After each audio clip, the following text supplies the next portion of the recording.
ख़ासि करे सीएम सिंध खे गुज़ारिश कंदासीं जेको सैयद बि आहे ऐं साईं अब्दुल्ला शाह जो पुटु आहे ऐं साईं अब्दुल्ला शाह असां सिंधियुनि जे मथां हमेशह जानिसार थी रहियो ऐं सीएम सिंध खे बि इहा गुज़ारिश आहे त साईं ही न्याणियूं ही बच्चा ही असां तुंहिंजा आहियूं। मुतासिरनि जा अहंजग बनी विया आहिनि। मासूम ॿार वॾो मर्द तोड़ी औरतूं खुलियल आसमान हेठि ज़िंदगी गुज़ारण ते मजबूर बणियल आहिनि।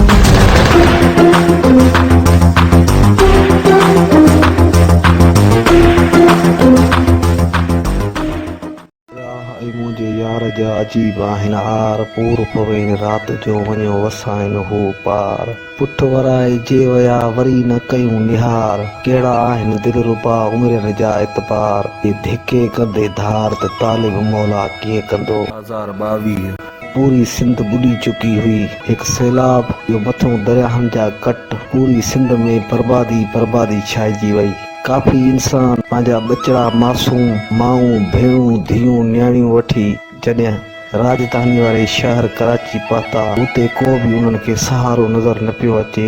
हर इंसान तड़फी रहियो हुयो। को इंसान पंहिंजे गभे टुकुर लाइ तड़फी रहियो हुयो। को इंसान किथे रिहाइश लाइ तड़फी रहियो हुयो। को इंसान रोडनि ते भटकी रहियो हुयो। तमामु हिकु गमगीन कैफ़ियत हुई। हिकु ॾुख भरियो लहज़ो हुयो। रब्बुल आलमीन उन कराची वारे शहर हिकु मसीहा पैदा कयो। नालो सिंध जे मशहूर व मारूफ़ सैयद GM सैयद जो शहर जो संदसि अज़ीज़ सैयद अहमद अली शाह काज़मी ख़िदमत लाइ अची चुको हो। हेमू होशू सिंध जे काफ़ी जवान मर्दनि जी तारीख़नि जे नालनि में पंहिंजो नालो बि शामिल कयो।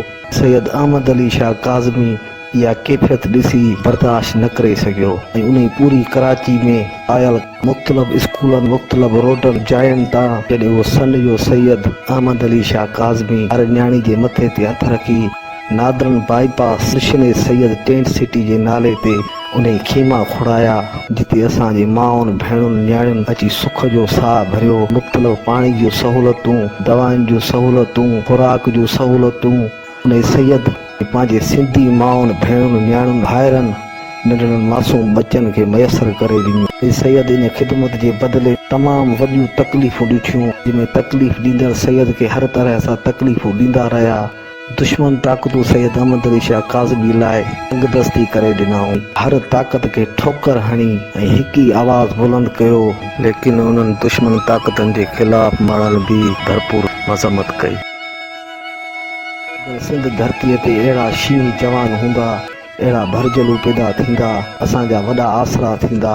कराची में उन सैयद एॾी ख़िदमत करे हिकिड़ी उमेद जी किरण जॻाई जिते अॼु बि मुतासिरनि जी उहो सैयद हर तरह सां कुर्बानियूं ॾेई कराची में सैलाब मुतासिर सिंधी क़ौम खे आबाद करे तारीख़ में हिकिड़े बुलंद सिटुनि में पंहिंजो नालो लिखारायो जेके इंशा अल्लाह ताला पूरी सिंध सदियुनि ताईं यादि कंदी रहंदी। रिपोर्ट कैमरामैन फरहत ईसफानी सां गॾु कारतूस सिंधी सचल ॻोठ कराची।